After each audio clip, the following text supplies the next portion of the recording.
You know, I believe it was your mom who said big things come in small packages. Tiny little microchips can run giant computers. These little bitty eyeballs can see the infinity of everything. And one little knife could bring down the entire Roman Empire.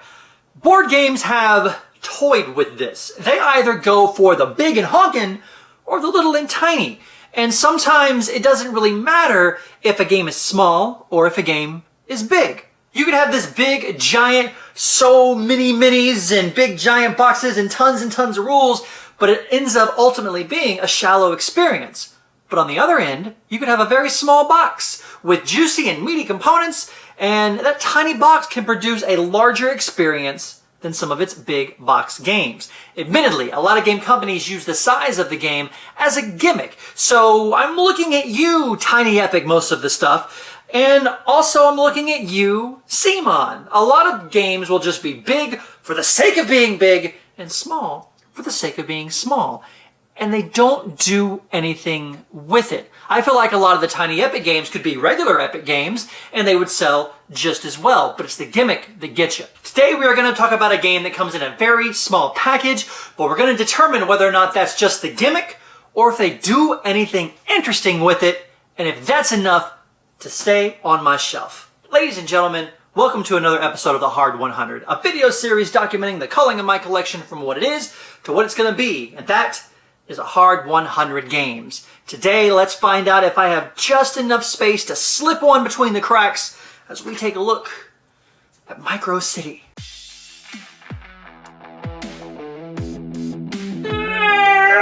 Micro City, a game by Thirst Troy. What? This Troy Games. A game by, apologies, Michael Jagodinsky, Jardo Kozlowaj, Camille Langley, and mucho apologies for that. Let's get a little bit closer so we can actually see this business. Ooh, Micro City is a game for you and or one other person to basically take the role of a dark leader. And what you're doing is you're gonna use your subterfuge to go through the city and try to find those to do your bidding, to collect the dark resources in order to summon the giant monument, to summon the Dark Elder Gods! Or it's actually just a game where you're a city man. It's a city management game and you're building a city sort of monument thing. Come on. All right, Micro City. Ba-doop. Very small box. We have player mats that got kickstarted. We got this, and we got rules. Really, it's a dice chucking game, and that's all it is. There's really cool shit. All right, something to keep track of. This is going to build a city, and basically, you're going to have your city built. You're going to roll your dice, bloop, bloop, and you're going to move through here and then do things based on nothing, not that. Based on a card that you play. So you're going to play a card, and you're going to move around. You're going to do things to try to get stuff to build a building. That's it. Okay, let's talk about something real quick.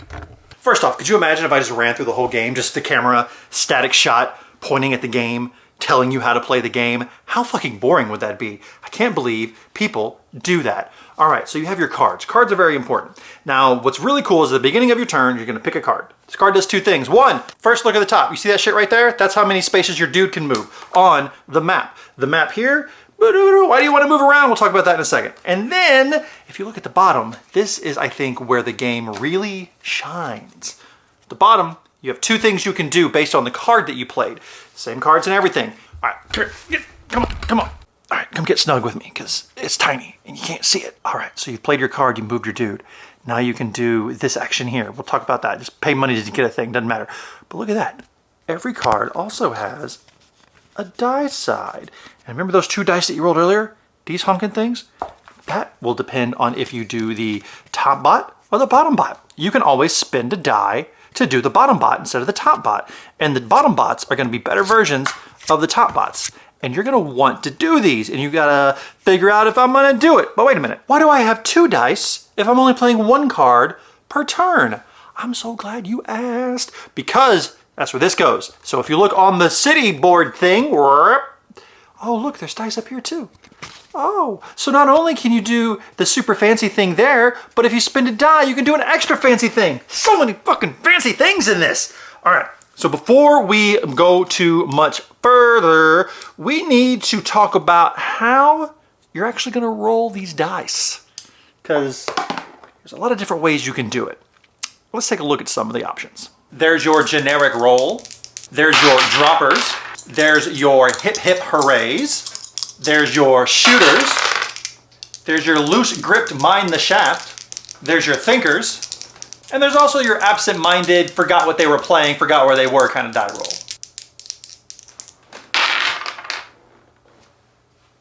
Now the game is split up into phases. So the first thing we have is our preparation phase. That's where I talked about we roll to die. You can mitigate these by spending resources or money. This is also a time when you can sell resources for $1.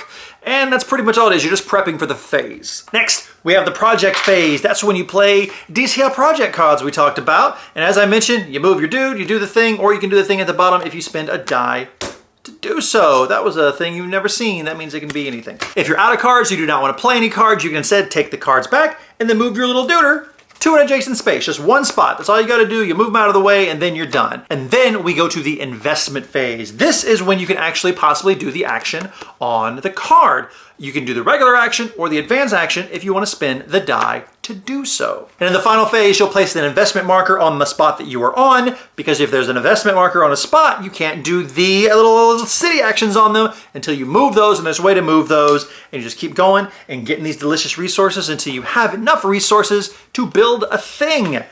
Let's talk about the things that you can do in the city. Now here is one hell of a player aid. These cities are color-coded by what they can do. So obviously orange is orange. Fantastic. So let's talk about what we can do. If you are on an industrial space, which is the orange space, you can gain a basic material. Money is not material. Or advanced, you can gain 2 materials. If you go to a commercial spot, you can exchange 1 material for another material of a different type and gain $1. Or you can exchange 1 for 2 and gain $1. So you're selling your shit. Residential is easy. You gain $2, but this is also where you perform a build action. A build action is the only way you're going to be able to get the stuff that you've acquired to go on the building. So if I want to do a build action, that means I have to do any of these. Sometimes I have to do them in order. Spend 2, and then boom, done. I successfully fulfilled that one thing. Or you can go to logistics with all the purple buildings. You retrieve 2 of your investment markers, and that's a way you can get those off the board. Or you can exchange $1 for 2 materials. There's also the seaport. We will talk about the seaport in a second, because the game comes in a couple of different versions. There is what I will call the basic ass bitch version, which is just moving around, building the building, and that's it. And it is very, very basic to the point of being boring. They give you options to, oh, I can build multiple buildings in the thing, but it's actually super boring to do the basic version. The one that I have comes with a little mini expansion that has a garden that prevents you from going through, but it also has a micro city, which is fine, but it also has the seaport. Now the seaport is the following. At the beginning of the game, when you make your fancy city, over on one side, you'll have a seaport. And the seaport is good because it gives you extra things you can do, but it also gives you extra requirements. So not only am I trying to build this building, I'm trying to make sure I keep the seaport running to keep coming in and out, so that way I can build my building. So if you have the garden, awesome. If you have the seaport, mandatory. I think you have to have the seaport to make the game worth a damn. Now, there are 2 ways to play it. There is your competitive, your solo, and your co-op. Wait, that's 3. If you play solo, it's the same as playing co-op. You're both trying to build the same building, and at that point you might want to have multiple buildings because it's kind of boring. But if you play competitive, then you're actually trying to build things here to get contracts, and these will give you extra points at the end of the game or during the game. Oh yeah, how do you win the game? At the start of the game, you can choose hard, normal, or easy, and that's how much time you'll have on the time ticker, because at the end of every turn, the time ticker goes down, and if you ever hit 0, then that's that.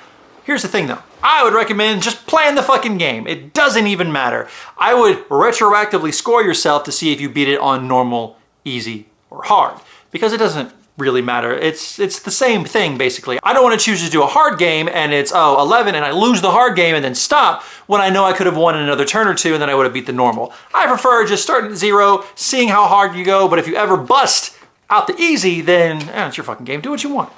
So if you ever bust or time goes down to 0, however you want to play it, you lose. Hey, this is future Billy here. And I also forgot that these investment markers that you have to put on everything whenever you use something, so you can't go back until you remove them. If you ever have to take an investment marker from the pool and you don't have any, you also lose. So you use these to mark your spot here, but you also use them to mark the status of the building. So you don't have a lot of these, so you got to make sure you keep them handy. All right. Where were we? However, you win if you're able to build all the shit. Sometimes they have numbers on them and then you have to go in order. But if you build all your shit, then you win. If you're playing with the seaport, you got to build all your shit and pay attention and build all the shit in the seaport. And then you win. And that's it. And sometimes you'll be able to do things like upgrade. So right here we have the regular thing, but when you upgrade it, oh, it's easier to do the things. Very nice. The city is kind of a living thing as it goes through. And in competitive, there's actually a victory point track, and then you get victory points by completing little things here. You're not building one building together, you're building a bunch of tiny buildings, and then you get victory points based on that, and also contracts to do things. If you're gonna play it by yourself, play solo, duh. But if you're gonna play it with another person, do not play cooperative, play competitive, because there's a lot of extra stuff in here to really make that happen. I figure if you're gonna play with, I guess, a kid, you could play competitive, but fuck them kids. Make them learn defeat, because it's important for a child to understand what it means to lose something, so that way they're not piss poor losers and not piss poor winners. Now the logistics, the one with the purple buildings, is actually an expansion, but play with it. They say a lot of things are expansions. They say the logistics is an expansion, the seaport is an expansion, and the garden is an expansion. Well, I would hate to be the bearer of bad news, but no, they are not expansions. They may expand the game and were not meant to be in there originally, because this is second edition, I believe, but they are mandatory to make this game really fully fleshed out. Before we get into, let's go ahead, do some housekeeping. All right, we have 1 to 2 players. All right, so I don't feel that there's anything this game is missing from having 1 player as opposed to 2 players. Sometimes when you play a game solo, you feel like you're missing out on not having another person there. But I think the game as solo is really good, and the game with someone else, it's the same game, but it's a different objective, and it really mixes it up. So I think it's a stellar game, 1 or 2. So much so that if it did not have a solo mode, I would be perfectly happy with the 2-player version. If it did not have a 2-player version, I would be perfectly happy with the solo mode. 10 to 45 minutes. That is quite a spread, Micro City. But honestly, it's going to tend towards the 20 to 30 minute side, even with another person. It's pretty quick. And then ages 10 and up, because who the fuck cares? Now, what does the game take advantage of being a micro game or a micro city, a small box as opposed to a big, big box? It could have just been called something else city, normal city, or big city, something like that. What does it do differently than it would have done otherwise? Honestly, not a lot. It does keep the cost down. The cards of the city, and it's a little micro city with a little bit bigger because you're going to be using that seaport expansion. I promise you, you are. But there's no real gimmick here. It's just a full, beautiful game in a box, not stuffed to the gills. I'm not trying to fit it all back in there. I got regular components. I got regular sized dice. And I can see through them, so it was really nice. I mean, it does a really, really good job. Let me get this behind me. It just does a really, really good job of being a smaller game, but not suffering for it. I talked about a game before called Tiny Epic Zombies, and I still stand by that this is one of the best zombie games ever made, full stop, but I really, really wish it was in a bigger box. Maybe like a box this size, and just make the components a little bit bigger, make the cards a little bit thicker so shit's not all running around.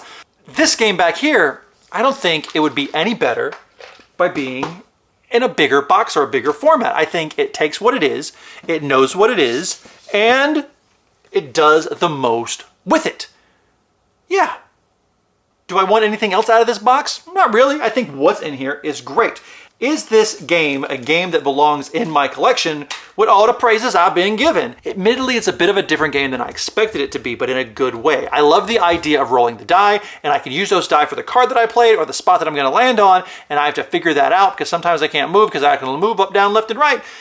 And it's really good. Sometimes you'll have a good city set up and you can move up and down, which is why I definitely recommend having the garden so you can't just hop back and forth between the spaces to get what you need. So I have a small box game with a lot of cards and some bits and some good meat on the bone, and it wants to be in my collection so bad, but I think I might have to get rid of another game to find space for it. Not because I'm at the 100 yet, but because I feel like I have another game in my collection. It's a small card game that was already kind of being muscled out by another game, and I think the tag team of that and this has really made it where I don't need that game in my collection anymore. Here we go. All right, so I love Micro City. I think it's really, really good, really, really good, really, really good. And there's another game that I also really, really like called Lost in Relay. Now, these are two very different games. This is more of a ginny, rummy kind of trick-takey thing, and this is a city-buildy thing. Now, there's no Cthulhu in this, even though in my head sometimes I'm like, oh, I'm summoning a giant thing to destroy the world, and here you're actually doing that. But there was another game, one of the earliest games that I ever made a video for, never go back, that I think this one was already kind of starting to push out, and Micro City has officially done it. Ladies and gentlemen, Pocket Madness, a game by Bruno Catala and Ludwig Montblanc, is a very fun rummy style game in which you are laying down sets of cards to get access to Elder Gods, but this one I'm laying down sets of cards to get access to special powers. So they're pretty much kind of the same thing. And the joke that I made earlier about this being a Lovecrafty game kind of reminded me that I had this. That's probably not the best thing that you want as a game to remind you that you have another game. You want to think about these games. I played Lost in Relay a couple of times since I made the video. I haven't even opened Pocket Madness since I made the video. It left a really good first impression, but not a lasting one. So if I need a small card game for Rummy, I got Lost in Relay. But if I want a small card game with some bits and some meat on the bone, I think Micro City will do that for me. So Micro City, you are in my hard 100. You are very wonderful. I am very, very happy that I got you. However, Pocket Madness is